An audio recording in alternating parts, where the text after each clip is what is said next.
So the first question here is, what exactly is sports performance training and why is it important, Eric?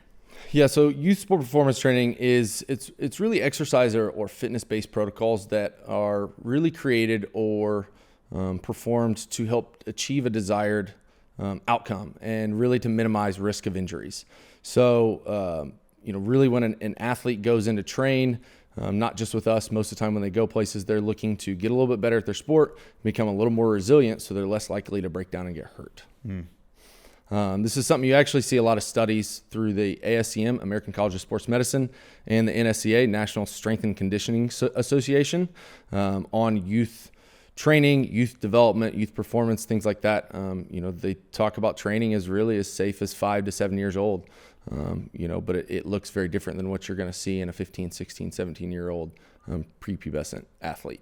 So sports performance training just for, do you feel like it's best labeled and used for youth? Because when you think of sports, like, all right, sports performance training, you think about a parent's like, I want my kid to get faster, stronger, jump higher, like whatever it is. I mean, is it that tight, like the labels that they use that tight around that, or is it broader? I think it's broader. I think there's a lot of misconception or misperception in what performance training is. Really a lot of people want to come in and specialize in a lot of things. And this is something, again, you can refer to these ACSM and NSCA studies I'm referring to. They have, I have a few here that I referenced that talk about optimizing the development of an athlete throughout the course of their lifespan and their training span. Really when it comes down to setting up an athlete for training, we need to make sure that, one, we're staying safe, right? But then from there, they're really coming in to try and get better at their sport, whatever that they think or they perceive that their lacking is. So they think when they come in, they're just going to go hard all the time at that one thing that they just kind of suck at, right? When in all reality, like that's part of it. That definitely is a highlight of performance training, and in the short term, you'll see great results with that. But if you don't have that well-rounded base and that well-rounded foundation, it's like building a house or building a pyramid. If you don't have a big base, you can only build so high, right? So how high are we really trying to climb is going to really matter on how big of a foundation do you set, or how well is your foundation set. Cool. Well, I guess the counterpoint to this question is where if sports performance is where we're working, from what I'm hearing from you. So we're working on building a foundation, all the things that get like transferred to a field, a court, the field of play, if you will, if I'm in a sport, whatever that might be, or even like if I'm older, like a triathlon, a pickleball court, something like that, it transfers over. So I guess where's the boundary on sports performance? So if I'm thinking about it and I'm like, I'm going to do sports performance training. My kid's going to do sports performance training.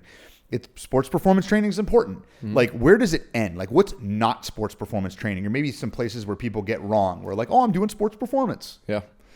I think as you'll find in this field a lot, it depends.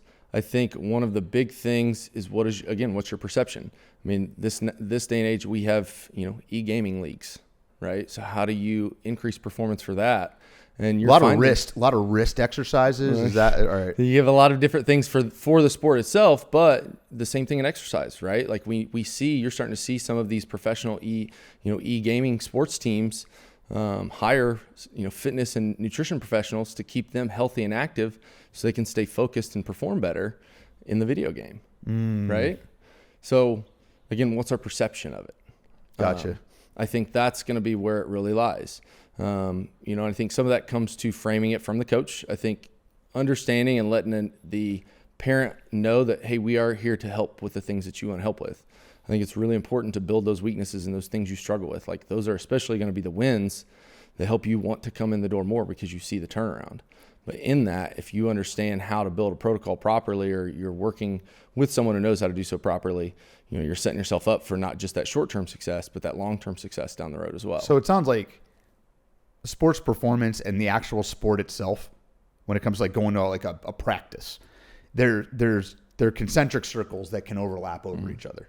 So if I'm doing like a warm-up drill in like the batter's box with like donuts on my bat and I'm swinging my arms left and right, like I'm back and forth, like it's kind of in that middle space, right? Yep. It's my pre-warm-up before I'm getting on there, but what am I doing? I'm loosening up my shoulders. I'm limbering up. Like I'm calibrating my energy, my power, etc., which is something that we'd probably do in sports performance. So you can kind of nest it right in there, which is probably why it'll go. I don't want to get ahead of myself for the next question we have, like why there's maybe some misperceptions, because there's no real clear, bold line. Oh, I am doing sports performance training. And I like what you shared earlier about like the e-gaming league. Like, they're getting these nutrition coaches, and the leadership work that I do with executives and leaders at a lot of different levels. They talk about things and they take it from like an intellectual knowledge and a skill-based approach when it comes to, oh, I'm going to lead, and here's a model I'm going to use to manage my team or to scale my company. But a lot of like what's behind it is like, oh, I want resilience. I want a resilient team. Like, how are you going to do that? How are you going to intellectualize that? Or I want a team that's got grit. Well, how much hard stuff do they do outside of like paperwork and like just project related things? And I want my team to have energy. All right. You going to tell them about it? Or are you going to just say magic words and motivate them? Are you going to just give them plenty of time off and then they're going to get re-energized? And I'm like, that's not necessarily the case. So it sounds like there's a case to be made that like, what is maybe sports performance isn't the question as much as like, what's your sport? Yeah. If you're sports, I'm going to grow a company. My sports, I want to do X, Y, and Z. What does it take to do it?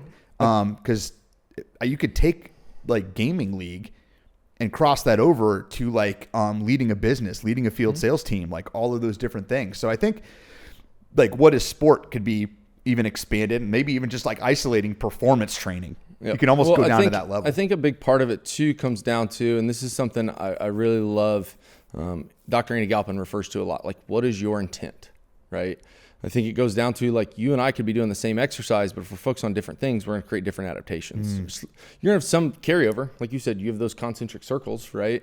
But the more that I have my intent differed in what I'm doing in the application, it's going to steer me down the road in a different direction in terms of like the outcome I'm achieving. Does that make sense? Yeah. So it's like the outcome you need to, if you're doing sports performance, I have an athlete in sports performance, it's centered around the outcomes from the sport backwards in instead of the other way around. Correct. Okay, cool.